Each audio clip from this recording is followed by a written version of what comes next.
Hey everyone, it's Mike. Before we start the episode, I have a cool question to ask. Do you own a brewery? Do your customers love trivia as much as I do? Well, then you better listen up, because Geeks Who Drink weekly trivia nights are the cornerstone of event programming for over 650 breweries and bars nationwide. Geeks Who Drink trivia is consistently fun and low-effort way to build a community of regulars, because we all need our norms, cliffs, and all that, but we want to bring more people in as well. So you can even turn that slow weeknight into the busiest night of the week. So get started with this exclusive offer for my Taproom listeners and get your first quiz night free. Go to geekswhodrink.com/taproom and enter promo code Taproom. That's geekswhodrink.com/taproom, promo code Taproom. And now onto the episode.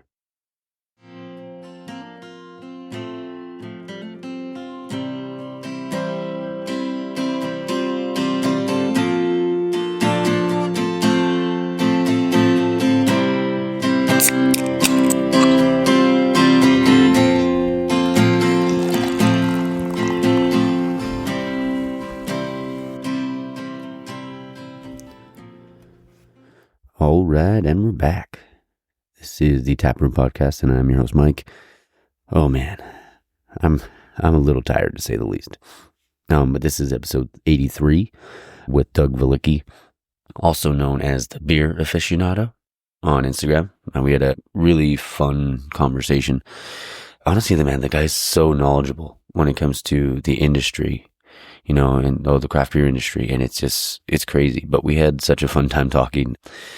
Got to hear how we got started, with his blog and everything like that. And then also turned out we're both wrestling fans. So we sorry for the last 6-7 minutes of the episode, but we started talking a little wrestling.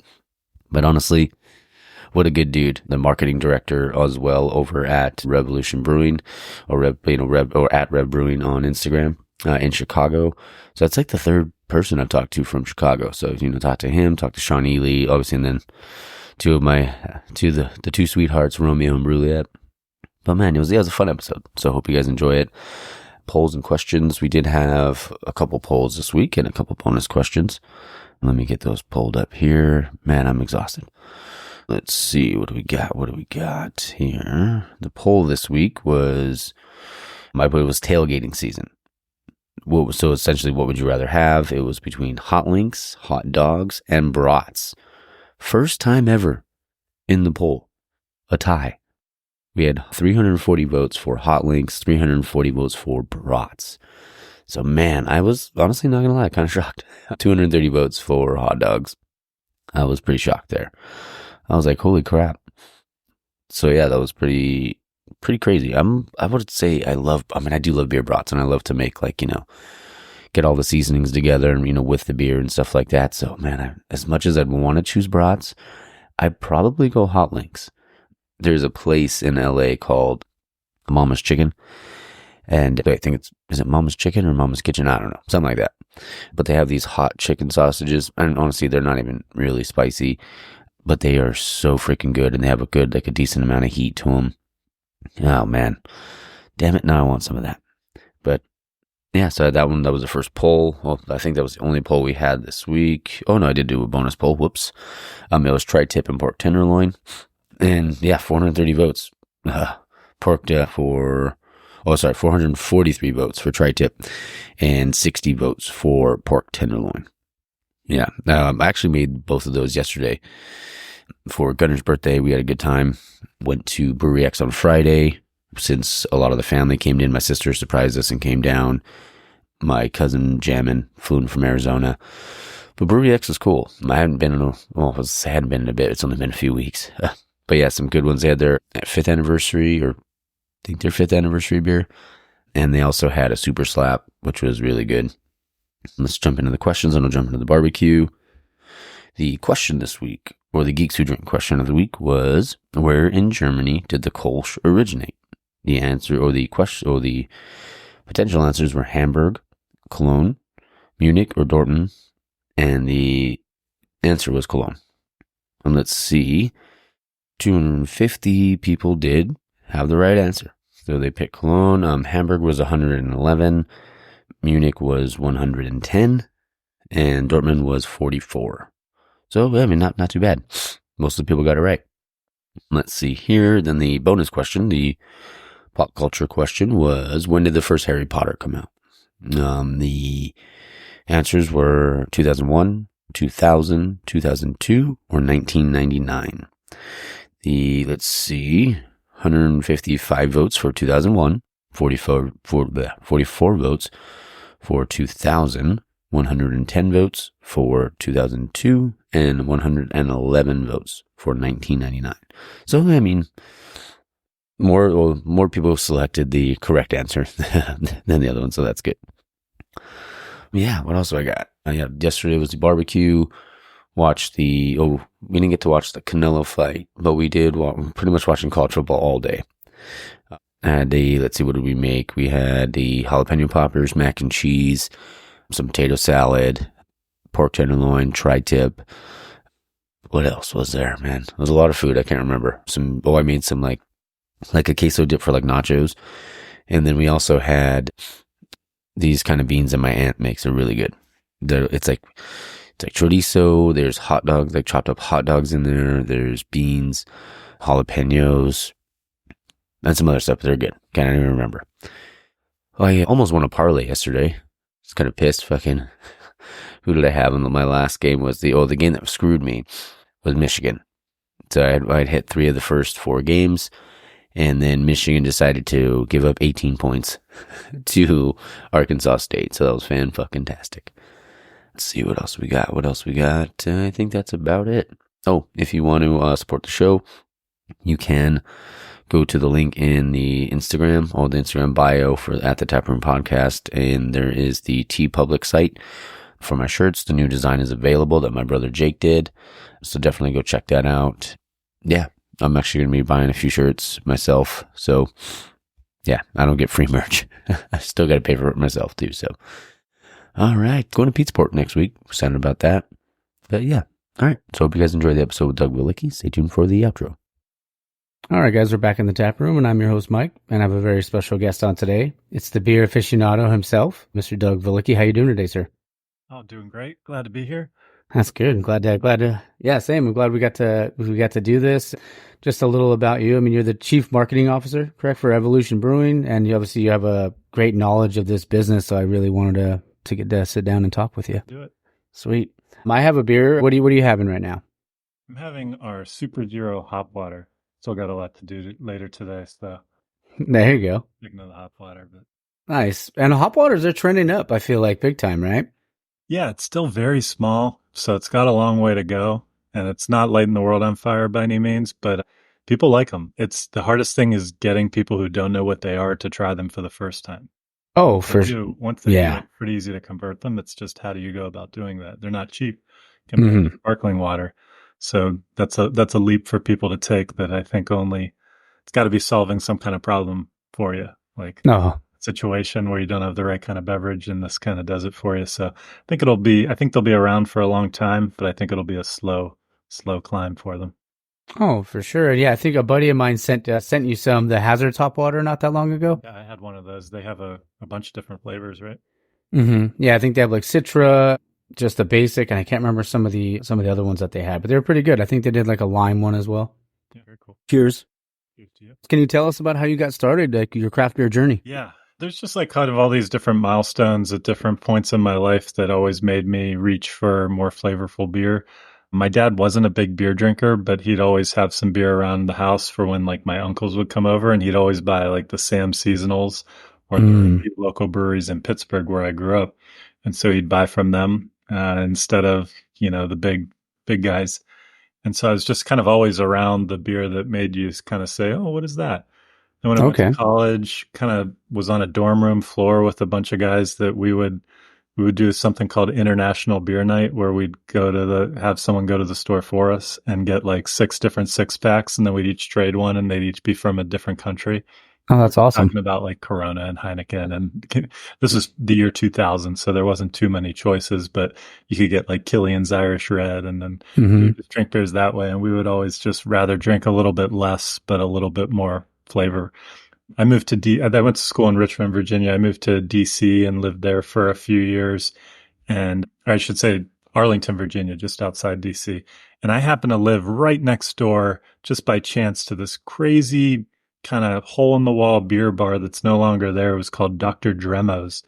And they just had the most eclectic selection of beers, like that was very uncommon. We're now in like 2005. Wow. So we would go there all the time because it was right next door. And just that's where I got introduced to beers that are still around today, like Shiner Hefeweizen. And that would be like the most mainstream beer they would have. Everything else would be, especially for back then, was way off the grid. And then I moved to Chicago shortly after that and ended up working at a giant company that, among other things, did beer distribution. And so, it wasn't so much beer that pulled me there because I was doing all kind of other stuff that had nothing to do with beer. But being at a company where that was part of what they did, beer was kind of part of the culture. And so I was there right at the time when craft beer became a thing in Chicago, which really began Yeah. 2010, I'd say.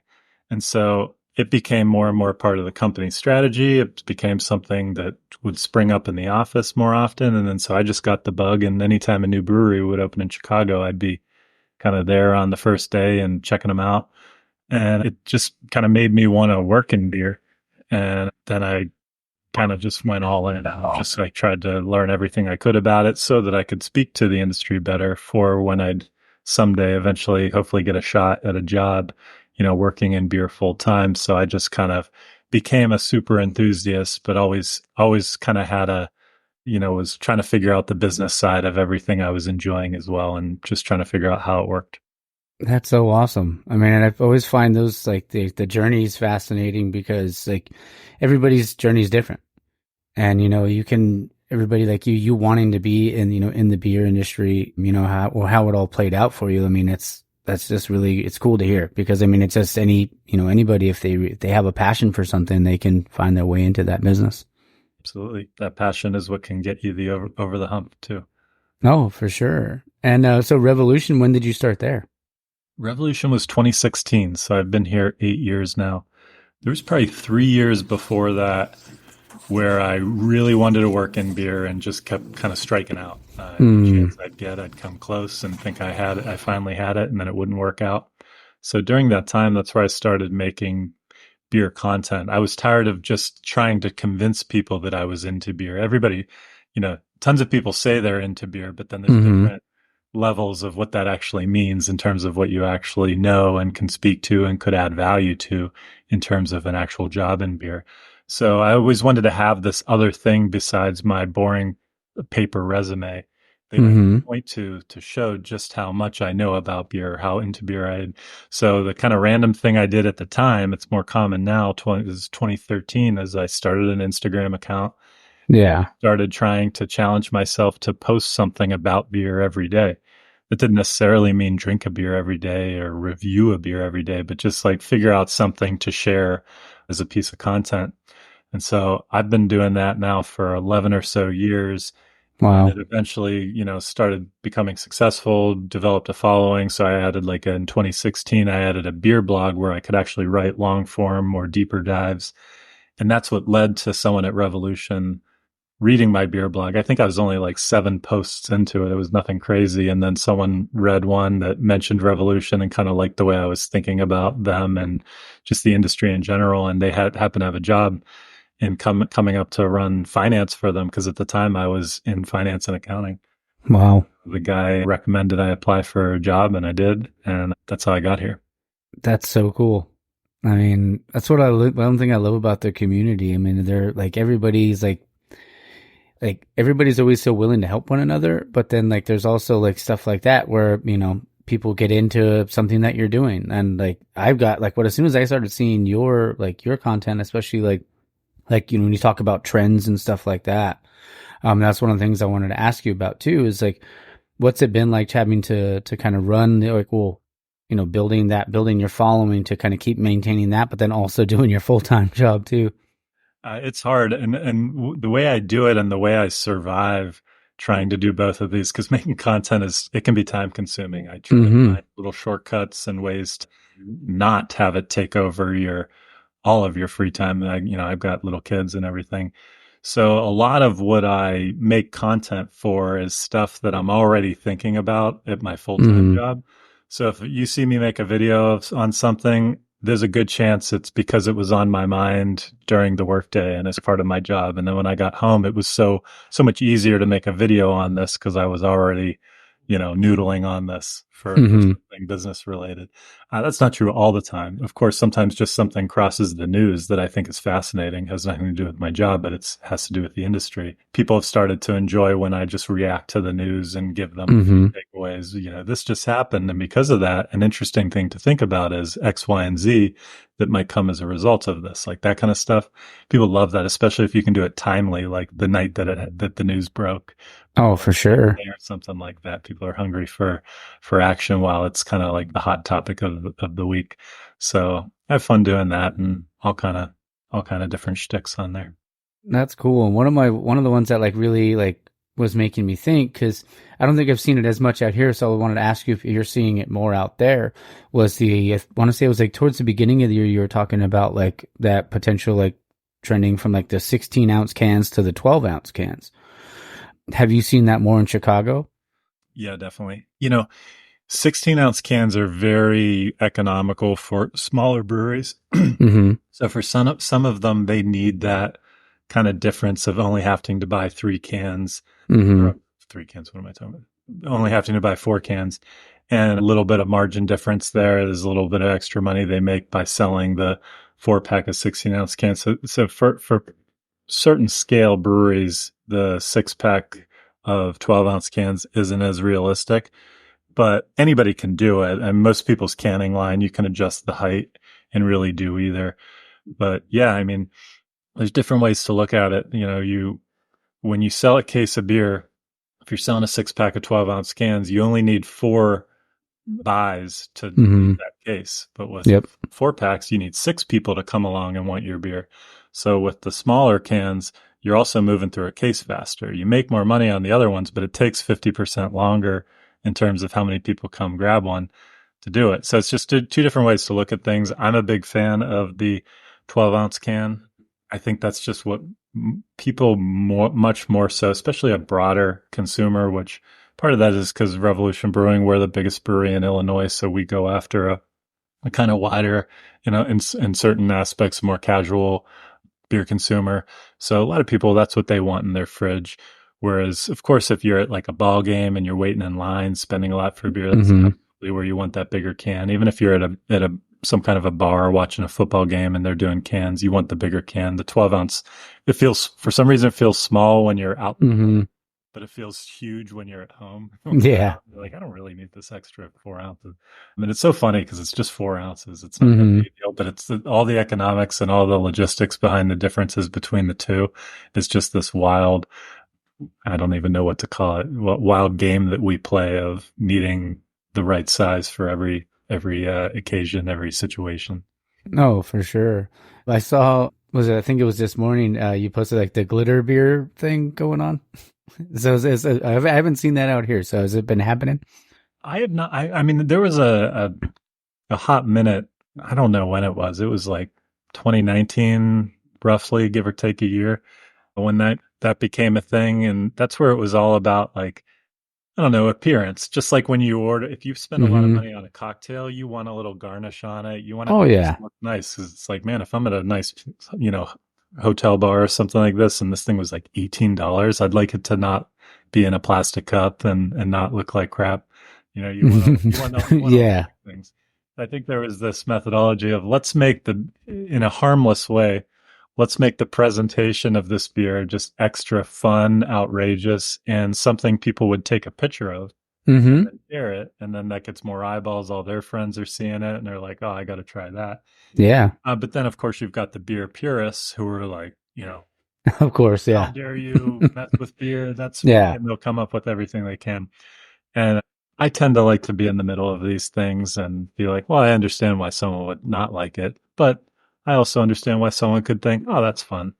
And it's just because people care at different levels. And of course, I'm totally on board with the casual consumer that doesn't follow breweries on Instagram.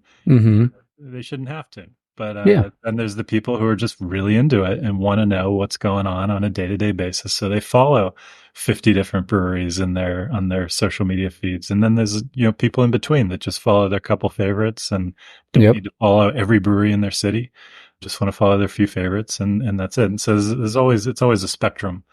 Oh yeah. With everything, just in terms of how into something you are. And then sometimes, I mean, it could just be like, I mean, even if it was just like gimmicky, you could get, some people in there to try a beer, or to try a different seltzer. And like, eventually, because I always say like there's a beer out there for everybody.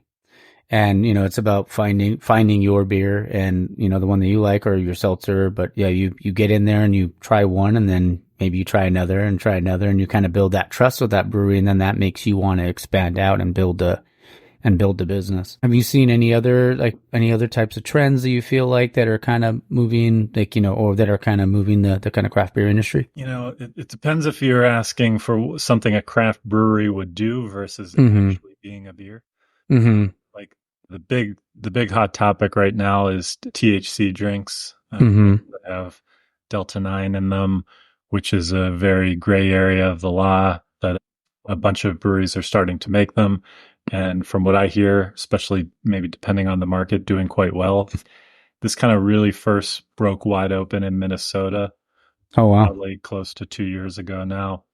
And all the stories I'm hearing are just like, breweries are now selling more THC drinks than they are even beer. So I think they're doing really well with it there. Illinois, it's much quieter. There are a few that have jumped in, but not quite. In Minnesota, it feels like everybody. I should say Minneapolis. I don't, follow too far outside the big city there. But that's a big one. Like us, we're with a big distribution company. We're with the Miller Coors distributor here. Big distributors aren't willing to touch these THC drinks yet because they're not federally legal. And so they don't want to risk their much bigger business and losing their license over these. But I think everybody kind of believes eventually that's going to change and these will be legal and regulated in some way, shape, or form. But so that'll all change. So that's a big thing now. Like everybody wants to be ready, but certain people think this will be massive. Some people think it'll just be a trend that'll get hot and then cool off and kind of go away. It's really hard to say. And I don't have a confident opinion one way or the other. I'm just trying to keep an open mind to possibilities and not rule anything out. Oh, for sure. And I think, I mean, there's some of the ones I've seen out here where I feel like a lot of breweries now, we're seeing like the slushy machines in breweries now out here. And I know that Kate Bernat, I'm not sure, are you familiar with Kate? Oh, yeah. Yeah, she's so sweet. She's so awesome. And like, I think she wrote an article about like craft cocktails. I feel like you're starting to see some of that, in some craft breweries now, in breweries now. So I feel like that's really cool. I mean, there's kind of, you're bringing in that different clientele, but like I said, if you can build that trust and you can build, like a rapport with these different customers that might not necessarily be into craft beer to bring them back. That's awesome. Yeah. On the topic of cocktails, something we've done this year, it wasn't this like big overarching strategy. It just kind of happened and then kind of kept happening. And then we just like kind of caught ourselves doing it is, we didn't ever want to do hard seltzers and we didn't want to do canned cocktails. There's complications with being a distillery and a brewery, depending on the type of brewery license you have. Different in every state, nothing fun to get into. But, we make a bunch of different sour beers, for example, that are very approachable sours, not super acidic. And those are good ones for people who don't like the traditional taste of beer, but love the idea of local breweries and all that. And sometimes you give them one of these, maybe they're a wine fan, they're a cocktail fan. They're like, oh, this is beer? I love this. And it's like, absolutely it is. And, we've started, and then we have this kind of rotating one-off small, like limited edition series that we call Pursuit of Freedom. And so Pursuit of Freedom is where we get a little more adventurous, experimental, try new things. And those come out every couple months. And we used to like name them after the fruits that were in it. So, but then we started kind of talking about, instead of just rattling off about a bunch of fruits, actually make the fruits into like a theme that's a more familiar, more broader term for capturing all these flavors. And that can often be done by leaning into cocktails. One that's more on the wine side that we did this year is we did Pursuit of Freedom Sangria. And we used all the fruits that would be most commonly used in sangria. And rather than saying Pursuit of Freedom, orange, pineapple, whatever else, grape that went into that. We could simplify it into Pursuit of Freedom Sangria. And that just makes like the communication of it, makes the story behind it just much more compelling. Oh, cool. A sangria themed sour beer. I like that versus just rattling off a bunch of fruits. It's just like not as exciting. And then we made an IPA this year. All of our IPAs have the term hero in it. We do that in part just to kind of link them all together and make people know if they see a hero from Revolution Brewing, that means it's an IPA. So we made one called Colada Hero. And so we took the theme of a pina colada. One of our favorite hops is Sabro. And if you use like almost all Sabro, it gives off like incredibly pungent coconut flavor. Oh, wow. And then we also use these hop terpenes, these essential oils from hops, and we found ones that give off like a crazy amount of pineapple. So we use these hop terpenes combined with Sabro hops in a hazy IPA, and then named it after the cocktail Pina Colada, but just shortened it to Colada Hero. And just made it kind of easy to explain versus if we kind of made some outrageous name that doesn't get the consumer anywhere. It's like you get lost these days with so many new beers, new IPAs every day. For sure. Kind of like using the brand name as a way to already get them halfway or 3/4 of the way there to understanding, okay, what is it? By planting the colada theme in the name helps you do that and kind of, I think, increases your chance of somebody catching their eye and them wanting to pick it up. That's really cool. I mean, because I don't think I've ever, at least, since I've been drinking craft beer, that I've seen a brewery where they've done something like that, where they've labeled it like Hero, where it's an IPA. So everyone has that Hero name in it. That's really cool. Yeah, we do with the sours, like I said, with Freedom, whether it's, we have one that's a lemonade theme called Freedom Lemonade. We have a peach one called Freedom of Speech, peach. Oh, that's cool. So yeah, but they all work the name Freedom into it. And that's just so that we basically train them to know if they see Freedom, it's a sour. If you don't like sours, you won't like anything Freedom.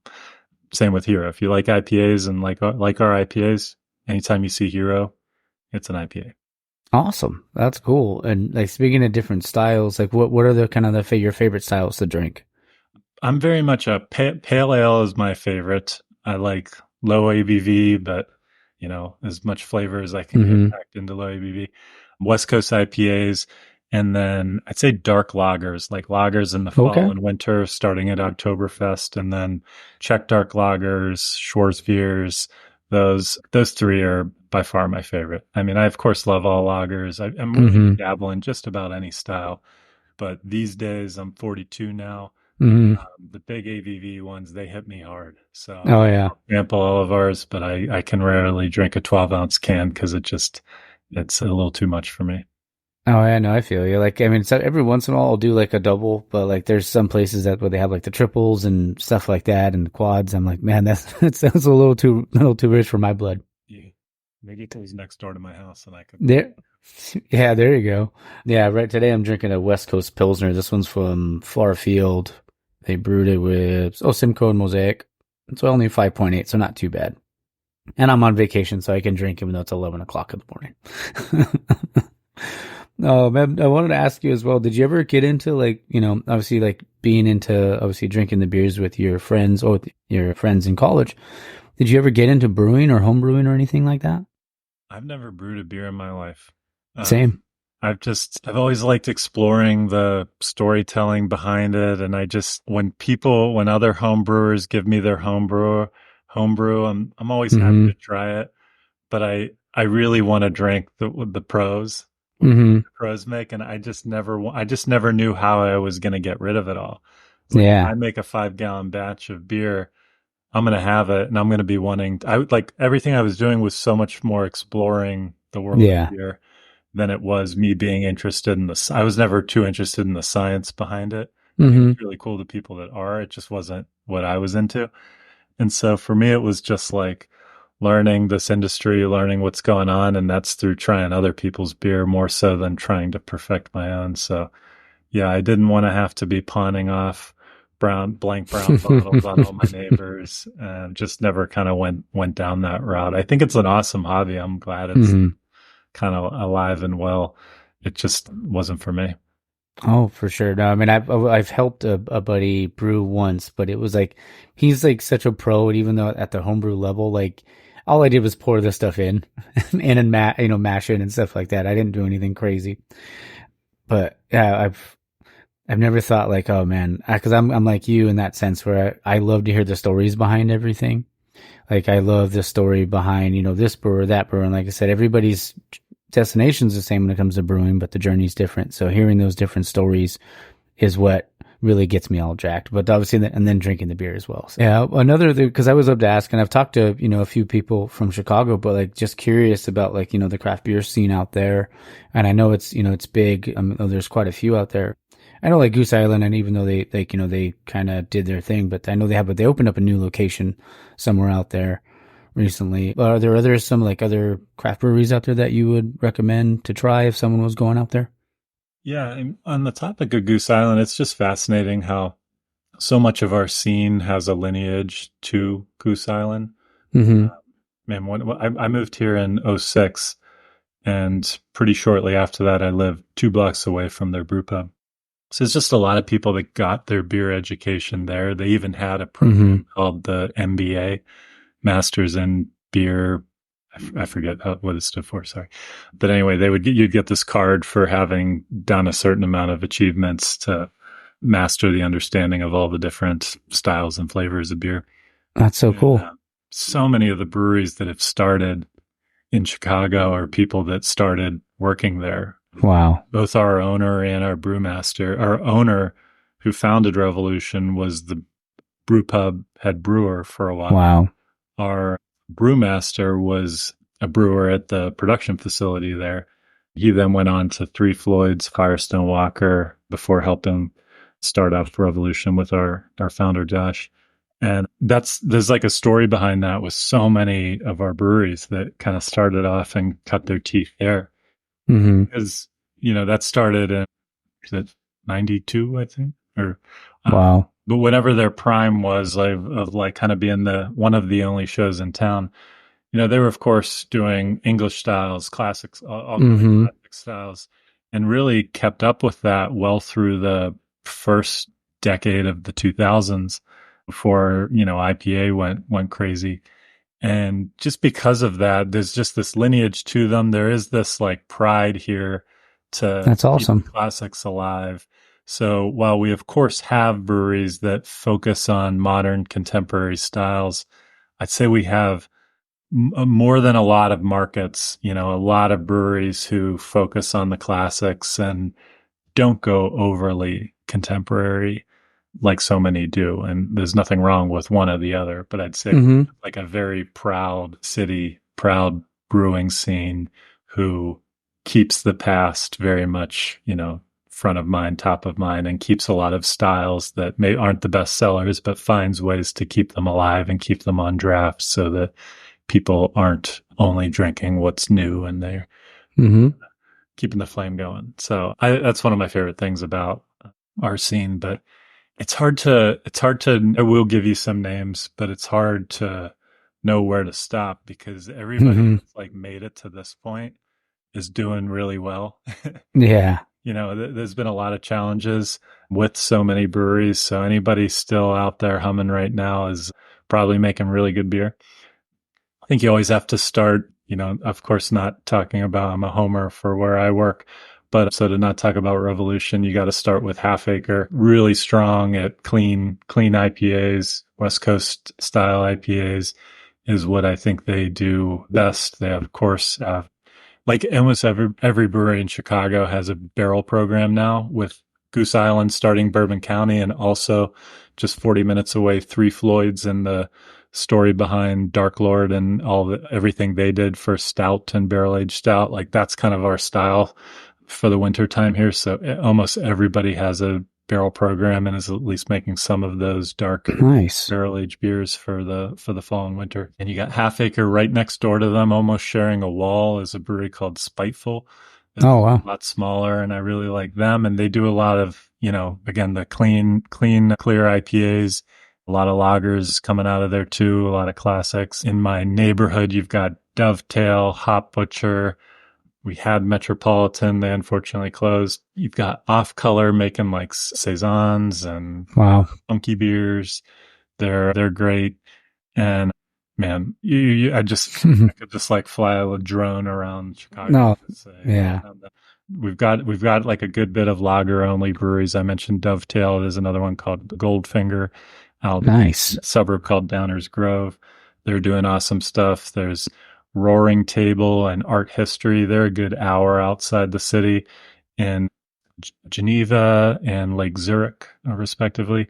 So Okay. they're two of my favorites as well. Sorry for anybody I'm leaving out. I'm just trying to wrap up here. No, man, that's awesome. There's just so many good ones. But oh, I bet. I mean, it sounds awesome. I mean, I've been wanting to. I mean, the plan is to get out there sometime early in the spring next year, because a couple buddies that I've met through the craft beer, Instagram community have, like, oh, you got to come out. I'll take you here. I'll take you there. I was like, well, take me to all of them. I mean, I don't know if I'll make it, but I mean, make it through the day, but we'll get to all of them for sure. Yeah, there's one I did mention too that I always recommend. One is Mars Brewing. They make a beer called Jungle Boogie. That's probably my favorite Chicago beer. It's called a pale wheat beer with rooibos tea. Ooh. It's just so different, but also so easy to drink and awesome. They focus a lot on NAs as well. They do THC drinks. And so if you could take anyone to their tap room and they'll find something they like, because they make a little bit of everything. And then there's a brewery called Middlebrow that's okay. Too far from Revolution here. And they kind of went all in on a really nice restaurant that makes incredible pizza. And they've become well known for their super thin crust pizza. That's like Chicago style, not the Chicago deep dish style. Like the tavern pizza. So they have this like Tuesday night special where you never get a seat in the place. You have to make a reservation way in advance. Oh, wow. Just for Tuesday night thin crust pizza. And it's so much fun. It's worth it. It's really good. How cool is that? I mean, because I always feel like there's always like the slower days of the week, right? Tuesdays and Wednesdays. But if you can have something like that and it be a Tuesday night and you're drawing people in, that's so cool. And to have the discipline to leave it on Tuesdays, because it's so good. They could sell the heck out of this pizza on other days too, but they let it be special and let it be on otherwise would be their worst day of the week. They figured out a clever way to make it possibly their best day of the week. So, yeah. Smart. Yeah, no, that's awesome. I mean, that's so cool. And one thing I always love to ask is like, when it comes to food wise, like when it comes to like pairing stuff with beer, or your favorite type of beer to have with food, like what's kind of your favorite? Because I was like, is it pizza, wings, tacos, burgers, or maybe something else that you like to, if you're having a beer? Yeah, I'd say pizza is probably number one for me, but tacos would be a close second. Okay. Pizza, I like a hoppy beer, like a pale ale. Tacos, I kind of like more of a clean, easy drinking lager, not too complicated, as refreshing as possible. Oh yeah, those are my for sure. Do you have a desert island beer? Or you could do domestic and craft if you want. Okay. Well, I'll give you my homer pick. Where I work, we make a pale ale called Fist City. I drink that beer more than any other beer. Okay. So that's the beer I'd want on a desert island. To not pick a Revolution beer, I'd go with Russian River Blind Pig. So, okay. Big fan of Russian River. My in-laws live not terribly far away, so I get there a fair amount.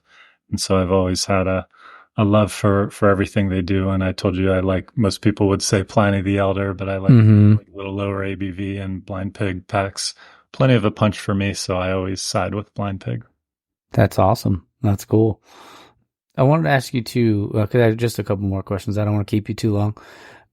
One of them I wanted to ask you was about the, like you mentioned earlier, like the wild ales and farm style ales and barrel aged stuff. Where do you kind of fall in the mix of that, like those styles? I used to be a fanatic for them, and I still love everything about, on the big, strong barrel aged beers, like I mentioned. I just can't, my body doesn't allow me to consume. It's definitely a shareable. You got to share those ones. Yeah, I've had to cut back on those. I love wild, funky beers as well.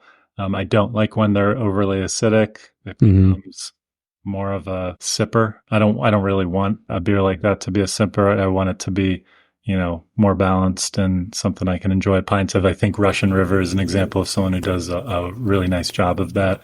They have a base one called Temptation. That's always been one of my favorites. And you can go, they'll give you a 16-ounce pint of that. Most breweries wouldn't serve their like Chardonnay barrel-aged sour in a 16-ounce pint glass, but that's how Russian River serves it, because it's that drinkable that you can drink it just like you would an IPA. Whereas some breweries, it'll be in a much smaller kind of high-end looking glass, and part of that is because it's going to be much more intense. So I like those kind of less and less as the years go by, and like them a little more tame. So that style is very challenged right now. It used to be like all the rage, 2013, 14, 15. Yeah. People would line up and wait hours for a sour, barrel-aged sour release, whereas now they don't move like they used to. And just kind of that occasion has slipped away for a lot of consumers. So I think breweries that focused on those are either struggling or had to pivot away a long time ago and make sure that they were good at a couple other things. They can still make them, they can still sell them, but they're probably not gonna keep the lights on the way they used to be able to. Mm-hmm. For sure. I mean, one of the things, because I love wild ales as well. The barrel aged stuff, yeah, I have to I'll go buy one and then I'll share it, like maybe from Bottle Logic, and I'll share it with my buddies. But I can do like a maybe 4 or 5 ounce pour, and then I'm like, that's good enough for me.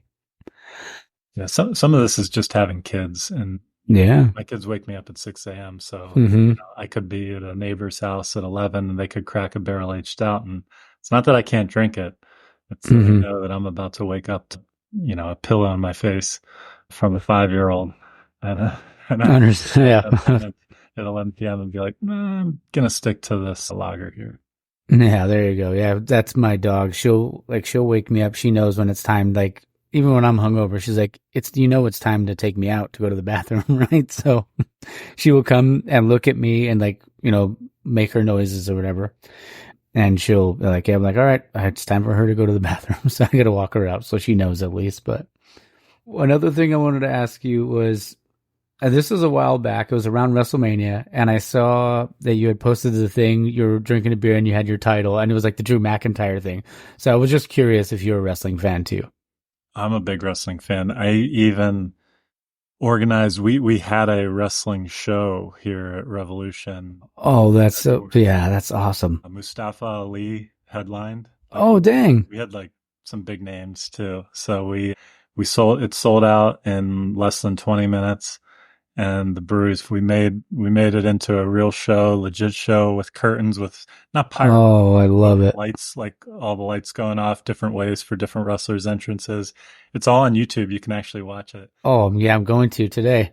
That's going to be great. Yeah, it was a blast. So I was at the 1998 King of the Ring when Undertaker threw Mankind off the Hell in the Cell. Oh, one of the craziest matches of all time. And yeah, it's great. I could give you a bunch of other stories, but long story short, big wrestling fan. Who would be? Because so am I. We have a big party every year for WrestleMania. I've been to 2 WrestleManias. I went to when Shawn won the title at 12 when he beat Brett, and then I went to 31 when they were in Santa Clara over here, and it was so fun for me. But Shawn's always been my GOAT. But I was curious, who would maybe your top 5 would be? Because I didn't know I wasn't sure if you're a wrestling fan, and I didn't want to go down that rabbit hole if you weren't. So, but that's cool that you are. In no particular order. So I'm a Shawn guy, but I'm not a Shawn guy from so much. I don't like him as much in the DX era. Okay. I like him much more just sexy boy Shawn Michaels. Yeah. And even before that, the Rockers is where I like the Rockers when I was 8 years old was just like, that's who I acted out. I'd tie things around my fake biceps. That's awesome. And would pretend to be him before he even became a heel. CM Punk, the kind of our flag is called Anti-Hero. Oh, love it. He's kind of like, I don't know, I guess you could say maybe Austin invented the Anti-Hero, but Punk did a really good job of ushering another era of what an anti-hero could be like. Oh yeah, he was awesome. And the way he brought like reality, like took things that are actually happening backstage and turned that into bringing it to light is part of the show. I thought that era was pretty cool. That was like 2011 to 2013, something like that. I was there when he beat Cena for the title for the first time. Oh, that was great. And he said he was going to take the title and leave. Yeah, he walked right past. Yeah. Oh, that's awesome. Right through the crowd. I struggle with where to put. It's hard to ignore Rock and Stone Cold. I think those two have to be there. So I'd probably I'm forgetting some people. I'm not forgetting people. I'm leaving people out. But I guess off the top of my head, I'd go Shawn in no particular order of top five. Shawn, Punk, Austin, Rock, and then Flair. Oh yeah. I mean, but it's such a loaded question. Like Chris Jericho is like I'm like mad at myself for not putting him in there because Chris Jericho guys. I'm like, same. Can I get 10? Yeah. Same. I love Jericho. I love Edge. Hunter has always been I feel like Hunter was probably one of the greatest heels probably of all time. Like the pop that he got when he came back at the Garden was that, I don't even know what year that was. That would have been like 2002, I think, when he came back. But yeah, Punk is awesome. Rock, Austin, all like, just like you can't, what they did for the business and, is just, you can't leave them out. Flair as well. I'm not a big Hogan guy, but I know a lot of people are, but I'm just not a big Hogan guy. Yeah. The introduction of the NWO was probably the best part of the NWO. Probably. The shock. Mm-hmm. And so it started off here, and then it was kind of slowly got stupider and stupider as it went until they kind of ruined it. But yeah, I feel like everybody in the company was part of the NWO towards the end of WCW. Yeah, with Hogan, I still can't get over how little he wrestled compared to what everybody does now. Oh yeah, you had to wait like 3 months and buy a pay-per-view just to see him wrestle. I'm like, this guy didn't do anything. I mean, he had some of the biggest famous moments of the 80s and 90s, of course, but it was just like, I felt like he would only fight like 5 times a year, and there weren't like I don't think he was doing like house shows or anything. Oh yeah, I doubt it. Not Hogan. Man, but like in the 90s and 2000s, or even the 80s too, the 80s, 90s, 2000s, I feel like once they started to kind of usher in the new guys, it was, and I'm sorry for my listeners, we're going to do a little wrestling talk here, but no, I like, that was to me, like, the Attitude Era, even, and honestly, what Hunter's doing now, like bringing CM Punk back, like, I'm sure that was probably crazy. Did you watch that Survivor War Games? It was, I don't think anybody, I think people thought he might come back, but I don't think anybody was like, oh, he's back. Like, it wasn't like real until it happened, I feel like. I don't think enough people realize how much improv is going on in wrestling and how much of what they're doing is not really planned out. It's not scripted. It's an art form going on right there in the moment. 100%. A lot of these wrestlers are coming up with their own storylines, pitching them behind the stage of like, here's generally what I want to do. And they say, no, that doesn't add up, or yeah, go do it. But it's very loose. It's not like a TV show where you're reading off a script. And I think people assume like everything that's happening is choreographed. Yeah. But the more you learn about it, and thankfully doing being a part of like a show in the brewery, I got to like really get in depth with the guys putting it on and learn more about it and learn about how just, they might go over a few key spots, but so much of it. And some of these guys just never met until that night and went and fought each other and put on a great match. Oh, yeah. Kind of were in a hallway, like doing this, like bouncing a few things off, but had no time to practice. And it was awesome. And you would have thought that they were like literally performing off a script, but that's just not how it works. And I just think that makes it even that much more interesting. Oh, for sure. And even like the Mikey name, because my real name is Jonathan and some people know it. But I just wanted to go to wrestling school when I was 25. I was like, I just want to know what it's like. So I went to a wrestling school out here, Santino Brothers Wrestling. And I just wanted to know what like bumps felt like. Like me and my buddies would wrestle in the backyard and I would jump off ladders and do a bunch of dumb stuff.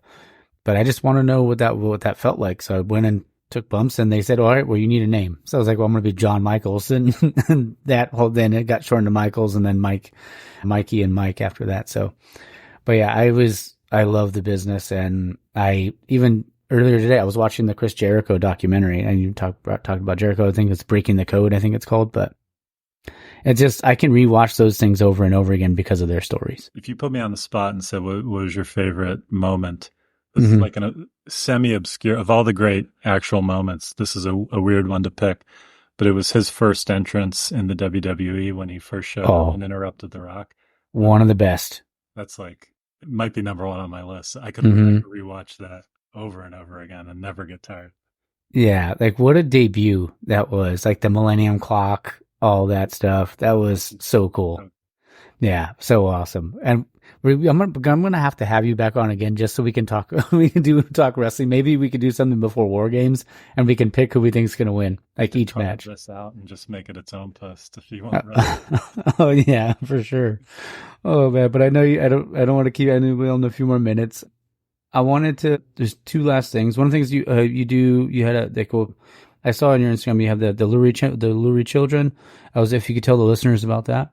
Yeah. So my son, who's 8 now, when we got our first ultrasound of him, we learned quickly that he was going to have an issue with his lungs, and they didn't know the extent of it. But like when he was born, there was a surgery team ready to operate on him, which was super scary. And then he came out and it wasn't as bad as we thought. There was no surgery needed at the time.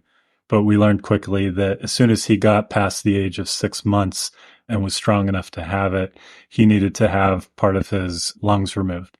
And that all went great. It's actually not as bad as that sounds. It's not as bad as it sounds. Like it was a 4-hour surgery. He was home less than 2 days later, rolling up 3 days later. You'd never know it happened. And he's full health now and everything. But through that, he had to get a CT scan. And that led to us a few years later wanting to do something to give back to the hospital and use this Instagram following I had built up as a potential audience to help make something really cool happen. So we partnered with the hospital to begin. They wanted to convert a lot of their CT scan rooms and MRI rooms to make them more kid-friendly so that when a kid went in, it wasn't this sterile space, all white, really intimidating. The kid sees it and is like, just thinks something scary is about to happen. So the hospital worked with this company and we basically raised the money to help fund all this, to convert the space into scenes using a style of artwork that would be kind of soothing, using the right colors, the right things going on that aren't overstimulating, but that are actually much more calming, and to transform those spaces. So, we did it, it started off with just like trying to raise the money for one of these rooms. And then we got so much help from so many people wanting to get involved. One room turned into 4 rooms. Then that turned into going from MRI rooms to CT scan rooms to their whole X-ray suite. So at this point, I think we've raised since 2019, $220,000 and transformed all these different rooms. And now it's to the point where all the rooms are done. And so we're funding this program where they have what started off as one specialist and now is multiple, where they work with kids to help them prepare for an MRI so that they don't have to get sedated. And in getting sedated for an MRI for a little kid, it's a big deal. It causes a lot of stress on the family. It can have poor reactions, poor results. But they have to lay still for so long, and that's why it requires all this extra attention. So you need specialists there where that's all that they do, and that wasn't something the hospital had when we started this, and that's what they have now. So I'm like constantly coming up with ways to use craft beer, trying to work with breweries who are willing to offer up some kind of one-of-a-kind experience that people would kind of overpay for for the sake of raising money for the hospital. So if anybody has any of those, please reach out. And so we're always doing different kind of raffles or silent auctions of these kind of one-of-one experiences. And then all the money now goes to supporting what they call the hospital is called Lurie Children's in Chicago. And so they call it the Lurie Lurie MRI Try Without Anesthesia program. So that's where current dollars today go. And I always have a link in my Instagram account to our page that shows all the money raised, and it has all this in writing and more about kind of our story and the program and how it all works. That's so cool, man. And that's so awesome of you to do that. Thanks. Yeah. I mean, there's, because of good people like you, I mean, like that's what makes, these conversations. I'm not trying to get all sentimental right now. Sorry. I was just like, I got a little sappy right now, but that's really awesome. And that's cool that, if anything to do to help kids nowadays, man, I feel like there's a lot of, they grow up way too fast now. So, I mean, like, so if they can, anything to do to help them out, that's really cool. Yeah, and I found that a benefit I wasn't even thinking about of doing this, just being willing to talk about what we went through. I've had parents reach out to me who said, like, they went through something similar, but just like tried to bury it instead of talking about it. That felt it was like kind of unhealthy to keep it. Yeah, you can't do that. And just being willing to talk about it helped them get more comfortable talking about it as well. And that's just been my style. Like I'm not good at keeping secrets.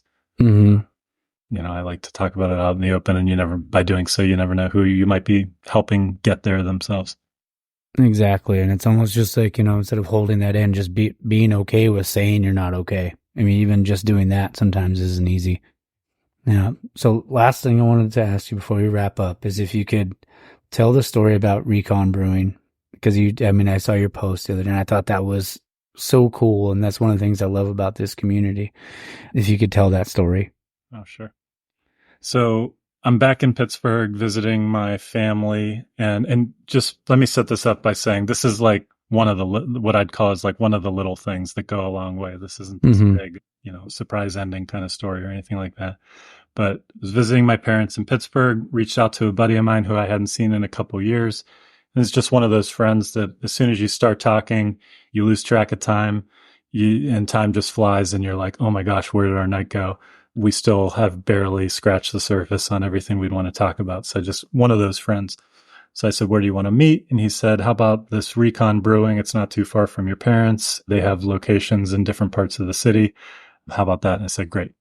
So I showed up there. I'm the first one there. It's a beautiful night. It's like 72 degrees. They have all this outdoor space right in front where you don't even go into the kind of brewery space. And I was like, man, this looks great. I just want to sit outside. Really comfy chairs. So we sit down out there. I never even stepped foot in the place. Server comes by, drops off the menus. So we have a couple beers, and it started at like probably 7:45. And before I know it, it's like 10 o'clock, and the servers are like, hey, can we get you any last beers or anything like that? And I think we were like ordered one more. And then it was probably like 10:45, and the bartender and the one server, like, I noticed that it was like dark inside, but I was so into the conversation, it just wasn't registering. And they were just so nice that they weren't saying anything of just, hey, we're closed or we're closing. And it turns out they had closed at 10 o'clock, and it was probably 10:45, 10:50. And the guy brought out 2 plastic cups and said, hey guys, I don't mind if you stay here at all, but would you mind just pouring your beer into the plastic cups and maybe throwing them in that trash can right over there when you're done? We just need to head out. And then I was just like, oh my gosh. And then I looked on the menu real quick. I'm like, oh my gosh, they've been closed for 45 minutes. Did we just keep them? We were like super apologetic, and they were like, oh no, it's okay. We were cleaning up, but we just wanted to let you go. And we're like, oh my gosh. So we of course took good care of them.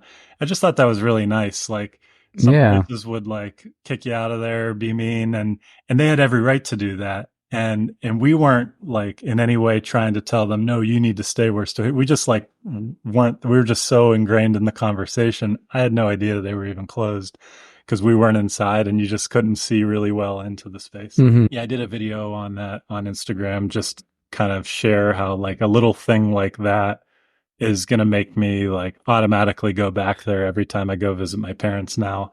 And so I wanted to share that story in case someone from Pittsburgh saw it and was now going to check it out. And I just thought that was cool the way they handled it by basically letting it play out and being flexible. Oh, for sure. And that's why when I saw that, I was like, oh man, that would be a cool way to kind of end the show. So, man, thank you again, Doug. I appreciate you doing it. Make sure you follow him at Beer Aficionado on Instagram. Check out, is it Rev Brewing, right, on Instagram? Rev Brew Chicago. Rev Brew Chicago. Okay. Make sure you follow that on Instagram. And then also the Lurie Children. I know you have the link in your bio. I mean, if anybody's going through anything like that, make sure you check that out. And if you just want to help, make sure you check that out as well. But man, like I said, thank you again. This has been super fun. Thanks for having me. I enjoyed it. Yeah. So we'll stick around. We can chat for a minute and then but we'll go ahead and finish it up. So again, Doug, thank you and cheers, Tap Fam. All right, guys. I hope you guys enjoyed that. Like I said, it was a lot of fun. Really cool to be able to talk to him and, just kind of pick his brain a little bit on how it all got started. So let's see, what do we got for next week? It is the Brew Without Borders. Oh man, they were, such great guys. I'm super excited for you guys to hear that. It was Raymond and Enrique. That'll be a fun one. Thursday doing a roundtable. Sunday recording with Rob from LA Ale Works. And might actually record with Brews with Bridget. Such a sweetheart. She's so nice and honestly a really good brewer. So hopefully I might be recording 3 episodes this week. We'll see. I'll see how that goes. All right. Well, I think that's all I got. Oh, and I think towards the end of the month, I should be recording with Level Up Brewcade. That should be a fun one. I'm excited. So, yep, I think that's all I got. So hope you guys have a good week. Remember to get out there and support local business, support small business. Sorry, I had to clear my throat there.